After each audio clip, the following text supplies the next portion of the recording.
పరభావనామ సంవత్సర శుభాకాంక్షలు. హ్యాపీ ఉగాది అందరికి. మా ఇంట్లో మా మమ్మీనే చేసింది ఉగాది పచ్చడి. చేదు, తీపి కలిసిందే జీవితం. కష్టం, సుఖం తెలిసిందే జీవితం. అదే ఉగాది పండగ. అండ్ ఇయన్నీ నాకు వాట్సాప్‌లో పంపిస్తున్నార్రా. ఒక్క స్పూన్ అలా పెట్టుకున్నానా, పుల్లగా, చేదుగా, వగరుగా, తియ్యగా ఆహాహా! అన్ని రకాలు కలబోసిన ఎక్స్‌ప్రెషన్ నాది చూడండి ఎట్లుందో. అబ్బబ్బబ్బబ్బబ్బా!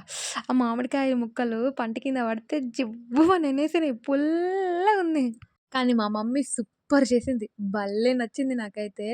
అండ్ నాకు సపోర్ట్ చేసే వాళ్ళందరికీ చాలా చాలా థాంక్స్. మీరందరూ హ్యాపీగుండాలి. నేను కూడా హ్యాపీగుండాలి. మీరందరూ నాకు సపోర్ట్ చేసిన వాళ్ళందరికీ చాలా చాలా ధన్యవాదాలు. Lasts of love. అండ్ కొంతమంది రాశుల గురించి, వాటి గురించి జూసుకుంటారు. నేనైతే జూసుకోలేదు. నాదైతే మిథున రాశి. ఎట్లుందో గూడా దెలవదు నేనైతే. మా మమ్మీ అది మొత్తం కంప్లీట్ జేయాలంటే అయ్యా! కష్టం గడి గాని తింటున్నాను. చాలా బావుంది. నాకైతే నచ్చింది. Bye bye.